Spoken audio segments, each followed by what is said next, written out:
Hi everyone, welcome back to my channel. Moving to a new country is exciting, but it can also lead to some serious financial facepalms, especially as an immigrant. In today's video, I'm spilling the tea on the 7 worst financial mistakes I made during my 4 years living in the UK. Think of it as a cautionary tale with some helpful tips sprinkled in. We'll focus on differentiating between needs and wants, and how these mistakes impacted my ability to save for a mortgage. Let's dive in. Okay, first up, let's talk about rent in the UK, particularly London. Picture this. You're fresh off the plane, wide-eyed and ready to conquer this new city. You're telling yourself, I need to be in the heart of it all. Walking distance to the pub, the tube, Big Ben, and that's exactly where I went wrong. I fell headfirst into the rent trap. I was so focused on the vibe and the location that I didn't think twice about handing over a good chunk of my income for a shoebox.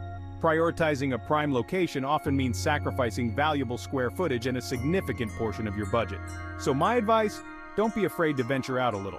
Consider living a bit further from the city center where rent prices are generally lower. The public transportation system is pretty good, and you can always hop on the tube or train if you need to. Think of all the money you'll save. You could use that extra cash for actually experiencing the city instead of just paying rent. Trust me, your wallet will thank you. Alright, let's talk about food, glorious food. I love a good meal out as much as the next person, but when I first moved to the UK, I took eating out to a whole new level. Pub grub, Indian takeaways, adorable cafes, I was there for it all. And my bank account, not so thrilled. Dining out can absolutely demolish your budget if you're not careful. Those seemingly harmless 10-pound lunches and 20-pound dinners really add up over time. So, what's the solution? Embrace the art of cooking at home. Start by planning your meals for the week and making a grocery list. This will help you avoid those impulse buys at the store. And don't be afraid to get creative with leftovers. Remember, dining out should be a treat, an occasional indulgence, not a daily routine. By cooking more meals at home, you'll save money and have more control over the ingredients and portion sizes. Okay, let's be real, who doesn't love a shiny new gadget? But when I first moved to the UK, I fell into the trap of buying every new phone, every fancy coffee machine, every essential tech gadget that hit the market. I had to have the latest and greatest, right? Wrong. Constantly upgrading your tech is a surefire way to drain your bank account. These gadgets, while often tempting, are rarely actual needs. They're wants, masquerading as needs. And the problem with constantly chasing the latest and greatest is that there's always something newer and shinier just around the corner. So, how do you break free from this gadget trap? First, ask yourself if you truly need that new item or if you just want it. Be honest. If it's the latter, implement a waiting period. Give yourself a week, 2 weeks, even a month to really think about it. Chances are the initial urge to buy will have faded, and you'll realize you can live without it. By being mindful of your spending, you can avoid falling into the trap of constantly upgrading your tech. Let's talk about fashion, shall we? Now, London is a stylish city, there's no denying that. And when I first arrived, I felt this pressure to keep up with the latest trends. I fell into the fast fashion trap, and let me tell you, it was not a good look. Fast fashion is tempting, it's cheap, it's trendy, it's everywhere.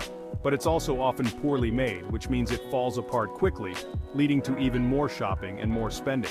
So, how do you avoid the fast fashion faux pas and build a wardrobe that doesn't break the bank? Focus on quality over quantity. Instead of buying cheap, trendy items that will fall apart after a few washes, invest in well-made, timeless pieces that you'll wear for years to come. And don't be afraid to embrace your inner stylist and get creative with what you already own. Experiment with different combinations, add a few key accessories, and voila! You've got a fresh look without spending a dime. True style is about expressing yourself, not about following every fleeting trend. By being mindful of your shopping habits, you can build a wardrobe that reflects your personal style without sacrificing your financial goals. Okay, let's talk about saving money, because who doesn't love a good deal? When I first moved to the UK, I was clueless about discounts, deals, and all the glorious ways to save money. But over time, I learned that being a savvy shopper is about more than just handing over your credit card. It's about being strategic, being informed, and knowing how to work the system. First things first, embrace the power of comparison shopping. Don't just buy the first thing you see.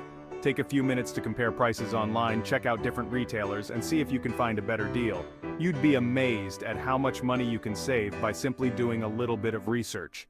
Next, sign up for those loyalty programs and email lists. Those seemingly endless promotional emails can actually lead to some serious savings. From exclusive discounts to early access to sales, being on the mailing list can give you a head start on snagging those deals. And don't forget about cashback websites and apps.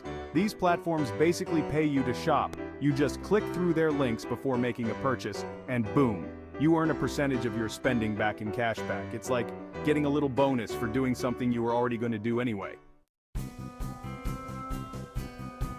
Alright, let's talk about saving and investing because that's how you build long-term wealth, right? But when I first moved to the UK, saving and investing were the last things on my mind. I was too busy trying to live my best life, which involved spending most of my income on things I didn't really need. But if I wanted to achieve my financial goals like buying a property, I needed to get serious about saving and investing. So, how do you actually start saving and investing, especially when you're on a budget? It's all about building good habits. One of the best pieces of financial advice I ever received is to pay yourself first. As soon as you get paid, set aside a certain amount of money for savings and investments. By automating your savings and investments, you're ensuring that you're consistently putting money aside for your future. You don't need a ton of money to get started. There are plenty of investment platforms that allow you to start small, with as little as £5 or £10. The key to successful saving and investing is consistency. By starting small, building good habits and staying consistent over time, you'll be amazed at how quickly your money can grow. Okay, let's talk about lifestyle inflation because this is a sneaky one. When you start earning more money, it's tempting to upgrade your lifestyle accordingly. You get a raise, you move into a nicer flat, you buy a fancier car, you start eating out more often. It's a slippery slope. And before you know it, you're back to square one, living paycheck to paycheck. Constantly giving in to lifestyle inflation can sabotage your financial progress. So how do you avoid the trap of lifestyle inflation? It's all about being mindful of your spending and making conscious choices about where your money goes. Just because you can afford to buy something doesn't mean you have to. One strategy is to set yourself a budget and stick to it. Track your income and expenses so you can see where your money is going. And don't be afraid to say no to things you don't need or that don't align with your financial goals. Building wealth isn't about how much money you earn, it's about how much you keep.